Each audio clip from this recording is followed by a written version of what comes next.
Good afternoon, everyone. We wanted to bring to your notice on a certain issue that's happening in Belthangady Taluk. So we are in a small village called as Kutlur. So this is a day two of what we're trying to expose to the entire world. So this is a very pathetic and a sad situation that we are in currently. So what's happening is, in a certain way, the politicians, especially the sitting MLA and the oppositions and all, are trying to portray a picture about this Belthangady Taluk, saying that this is a very developed taluk, or this is one example that we can set to the entire world, that this is a most advanced taluk that we have in Dakshina Kannada district. But in actuality, that's not the fact. So we wanted to expose this truth to the entire world, what's happening exactly within this province or within these villages. So there are a couple of villages. So we went to a place called as Alia. Just day before yesterday, we saw a news or a news edition which said that there are some Adivasis or a certain tribe called as Malekudis who do not have some basic amenities, like road facilities are not given to where they're staying, and the second thing is they do not have any facilities or electricity facilities. So we wanted to explore and see whether this news report that came and the press report that came, whether it is accurate and how true it is. So when we came and when we yesterday we went to a place called as Alia.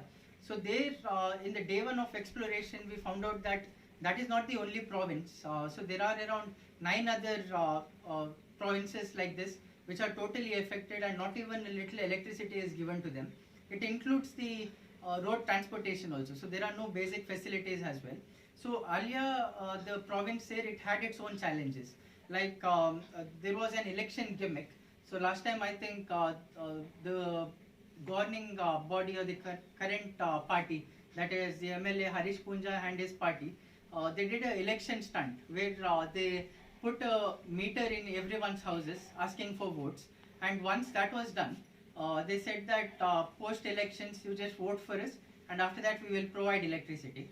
And it is almost 5 years now, and not even a little of electricity or nothing was done to them, and that was one injustice.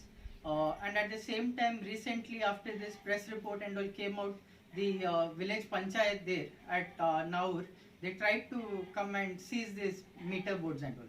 So we suggested the villagers there that at any cost do not give that up.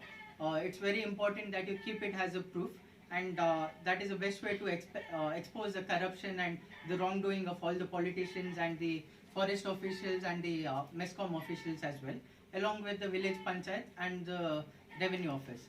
So after they suggested that there are a lot of people like us who are suffering, so we came to another exploration and this is our day 2 of exploration. So here when we came, it was a different issue altogether. So the first issue is basically the electricity facility is not given.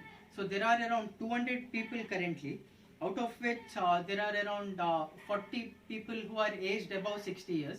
And at the same time, there are a lot of women, close to around 50 to 60 women in this province. And there are children of around 25 to 30 small children who are going for education and all. So the biggest challenge that we faced was when we came to reach here. So we had a plan that we will cover around 6 provinces which are affected. But when we came to Kutlur, it took us almost 1.5 hours in a very muddy or a kacha road. So there was no road facility at all. So we came in 2 cars, and there were a lot of situations where our car was stuck, and totally I think from Raita Sangha we are 8 people. We came here. There were multiple situations where we had to push the car literally forward to even come up that inclination. So after this, the second big challenge that we faced is the journey here, like I said, 1.5 hours. And after coming here, we asked them that why the roads are this way. They're talking about Nava Belthangady or a new Belthangady, advanced Belthangady, which is totally developed and all that. How are roads not there here? So when doing that, they said that it was not the government, not the forest officials, not the revenue officials who did that road. Rather, these villagers only, based out of that necessity and the need to have that road for their own safety and for their own commute and all, they had only taken all this knives and everything, and they have done this road by themselves. So it was not the government officials or the government which actually did that. Rather, it was the villages only who came together, around 200 villages, and they only did that road. They flattened everything and they did the road. So you can actually imagine like what the challenges that these people are facing here. It's not human at all. Whatever is happening, it's absolutely wrong. The government is not taking any initiatives. The sitting MLA is very busy on his publicity as well as asking for votes and doing the election stunts. Whereas the opposition parties, they're also busy in promoting their own election gimmicks and all at this point. The actual common man or the actual villages, they're the ones who are suffering. So we want to understand and bring this to the notice of the entire world out there as to what's happening here exactly and how these villages are actually in a state of plight. And this is not human at all. You can imagine. So these are all forest areas, and in between there are small houses like this. So when we say forest area, you can imagine normal people are not even allowed inside. So these people are actually staying within this forest. So you can imagine there is no safety here. And if you just turn around and see here, you'll see that there are no fortifications or anything done by the government or any trench facilities provided to safeguard the people from wild animals entering or anything like that. There have been multiple incidents where leopards as well as elephants and all came to villages and all that. But no precautions were taken by the forest officials. Rather, for doing this road, the forest officials had the audacity to file an FIR against these villages. There are around, the initial FIR had around 10, there were 2 complaints made for construction of these roads by the villages. So the first one was for 10 people altogether. And I think luckily they didn't have much of an evidence and the case got dismissed. But the recent case, it's still running where 4 people have been victims of a fake FIR filed by the forest officials as well as the revenue officials in Belthangady. So it's very important that the entire world sees like what's the corruption going on within Belthangady, what are the things the villages or the actual problems of all the villages here, and along with that the plight. And you can imagine we can't even stay in a place where there is no current for like 30 minutes or maximum 1 hour. Their entire life has been completely in darkness, so there is no electricity whatsoever.